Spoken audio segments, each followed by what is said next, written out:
우리가 지난 차시에서는 그래프를 구현하는 것을 했었죠. 그 2차원 배열과 그 다음에 연결 리스트를 이용해서 구현하는 걸 했습니다. 자, 이제는 그렇게 만들어진 그래프를 이용해서 그것과 관련된 알고리즘을 한번 배워보겠습니다. 그래서 첫 번째로 배워볼 그 알고리즘은 첫 번째는 탐색입니다. 그래프 서칭인데요. 이건 뭐냐면 하나의 버텍스에서 시작해서 그래프의 모든 버텍스를 방문하는 이제 알고리즘입니다. 즉 그래프의 모든 연결된 그 버텍스를 방문하는데 중요한 거는 중복 없이 방문을 해야 되는 겁니다. 이 검색 알고리즘은 이 탐색 알고리즘은 언제 많이 사용되냐면은 그래프 안에 이제 여러 가지 이제 버텍스들이 있는데 그 우리가 원하는 버텍스가 있는지 없는지를 그 찾는다든가 할 때 우리가 이 그래프 서칭 알고리즘을 사용을 합니다. 그래서 이 탐색에는 두 가지 알고리즘을 사용합니다. 하나는 약제로 DFS라는 거고 또 하나는 BFS라는 겁니다. 그래서 DFS는 그 풀었으면은 Depth First Search라고 하는 거고요. 예, 검색을 하는데 깊이 우선으로 검색을 하겠다.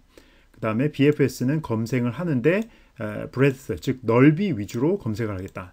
두 개의 방식은 이제 완전히 다르죠. 그래서 첫 번째 방식은 깊이 위주로 검색을 하고 또 하나는 이제 넓이 위주로 검색을 한다는 건데 지금 당장은 이해가 안 되겠지만 이 그림을 보면서 이해를 해보면 이 depth가 무엇인지 그리고 이 그 넓이가 무엇인지를 이해할 수가 있습니다. 그래서 맨 처음에는 일단 depth first search부터 한번 해보도록 하겠습니다. 이것은 미로 찾기하고 비슷합니다. 미로 찾기 할 때 어떻게 합니까? 여러분들 길을 찾아서 이제 계속 가는데 길이 갑자기 막혀버리면 바로 이전에 갈림길이 있었던 곳으로 와서 가보지 않은 길로 다시 선택을 해서 가게 되고 이걸 계속 반복을 하죠. 그런 식과 아주 비슷하게 동작하는 게 바로 Depth First Search입니다. 예를 들어서 이렇게 그 미로의 시작을 했는데 여기서 처음에 이제 갈림길이 두 개가 나왔어요. 그럼 맨 처음에 이쪽을 먼저 이제 택해서 가고요. 그 다음에 여기서도 또 갈림길이 이렇게 나왔습니다. 그러면 이번에 또 이쪽을 택해서 가보고요. 그 다음에 또 갈림길이 이렇게 나오면 또 이쪽을 통해서 갔다고 합시다. 근데 이쪽으로 가보니까 여기는 더 이상 길이 없어요. 그러면 어떻게 합니까? 여러분들은 색을 바꿔서 한번 칠해볼 거예요. 그러면 여기서 이제 다시 돌아와서 여기 갈림길이 있었던 마지막 위치에 가서 이쪽으로 이제 한번 가보죠. 이쪽도 막혔다고 하면 다시 그 갈림길이 있었던 이쪽으로 가고 이런 식으로 해서 가보지 않은 갈림길로 이제 계속 가보는데 이 모양을 보면 어떻게 되는지 봅시다. 이 막히는 길이 나올 때까지 계속 깊이 그 바로 이 깊이 방향으로 계속 파고 들어가면서 길을 찾고 있죠.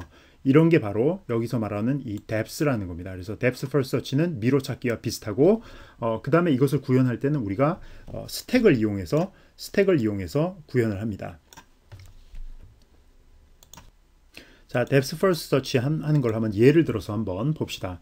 우리가 그 검색하려는 그래프는 이렇게 생긴 그래프라고 합시다. 그리고 시작은 D에서 시작을 합니다. 그러면 우리가 여기서 이제 두 가지 자료 구조를 사용했는데 첫 번째는 이 버텍스들을 이름이 쭉 있고 그 다음에 이 버텍스들을 방문을 했는지 안 했는지 그죠? 중복 없이 방문을 해야 되기 때문에 우리가 이러한 visited array라는 걸 둬서 방문을 한 것은 따로 표시를 해가면서 중복해서 방문되지 않도록 하는 겁니다. 그리고 또 하나 자료 구조 필요한 게 여기 나와 있는 것처럼 이것이 바로 이제 스택입니다. 이 스택은 왜 사용하냐면 아까 미로 찾기 예제에서도 설명을 했지만 막다른 길에 갔을 때 다시 뒤로 돌아 나오기 위해서 스택을 사용하는 거죠. 그럼 우리가 이것을 이용해서 어떻게 DFS, Depth First Search가 되는지 한번 봅시다. 자, 시작은 아까 말했듯이 바로 이 D에서 시작을 합니다. 자, 맨 처음에 이제 D에서 그 시작을 했으니까 여기다가 D를 방문을 했다고 표시를 합니다. 그리고서 여기에는 이제 그 검색이 되는 탐색이 되는 순서로 해서 D가 맨 처음에 탐색이 되죠. 그리고 하나 특이한 것은 우리가 여기다가 방문을 한 노드 D를 갖다가 스택의 맨 밑바닥에 놓게 됩니다. 그죠? 그 다음 순서는 어떻게 되냐면 D와 D에서 갈 수 있는 길이 C하고 E하고 F를 갈 수 있죠. C하고 E하고 F를 갈 수 있는데 그래서 보면 C와 E와 F 세 개 중에서 우리는 이제 여기서 세 개랑 아무 데나 갈 수 있는데 그냥 하나 규칙을 정했다고 합시다. 물론 꼭 이 규칙을 따르지 않아도 되지만 알파벳 순서로 방문을 한다 그래서 일단 C를 한다고 합시다. 그러면 어떻게 될까요? C를 방문을 했다고 해야 되겠고 그 다음에 C를 여기 스택에 이렇게 넣는 그 다음 단계가 되겠죠. 그렇죠. 그 방금 설명한 대로 C를 방문을 했다고 하고 그 다음에 방문한 순서는 D 다음에 C를 했고 그 다음에 스택에다가 C를 넣었습니다. 그 다음에는 어떻게 될까요? 그 다음에는 이제 C에서 갈 수 있는 곳을 또 찾아야 되는데 C에서는 갈 수 있는 곳이 지금 없죠. 이쪽으로는 C로는 다 들어오는 길밖에 없기 때문에 이것도 들어오는 길이고 더 이상 갈 곳이 없기 때문에 자 C에서 이제 해야 되는데 C에서 더 이상 갈 곳이 없기 때문에 어떻게 하냐면 C를 팝을 해서 없애버립니다. 즉 C에서는 더 이상 C와 인접 노드가 없으므로 백트래킹을 합니다. 이렇게 뒤로 돌아가는 걸 이제 백트래킹 합니다. 지금 이것을 빼버리고 뒤로 돌아가는 겁니다. 돌아가면 이렇게 돼버리고요. 그 다음에 이제 다시 이제 D로 왔는데 D에서 미방문한 노드가 아까 C는 했으니까 알파벳 순서대로 하면 이제는 E를 방문할 차례가 되겠죠. 그러면 역시 E를 방문했다고 표시를 하고 그 다음에 스택에 E를 넣고 그 다음에 방문한 순서라 그래갖고 여기다가 E를 이렇게 써주면 되겠죠. 자, 그대로 됐죠. 그래서 E를 방문을 했습니다. 그 다음에 E에서는 이제 G를 갈 수가 있기 때문에 자, 뭐 쉬어주겠죠. G는 방문을 했다고 치고 여기다가 G를 넣고 그 다음에 여기다가는 G라고 이렇게 해주면 되겠죠. E에서 알 수 있는 길은 사실 G밖에 없기 때문에 간단합니다.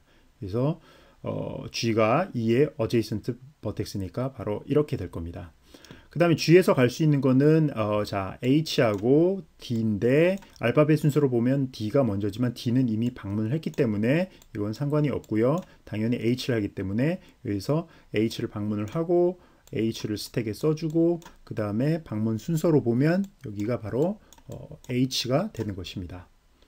그래서 이미 방문한 D 대신 H를 선택하면 이렇게 되고요.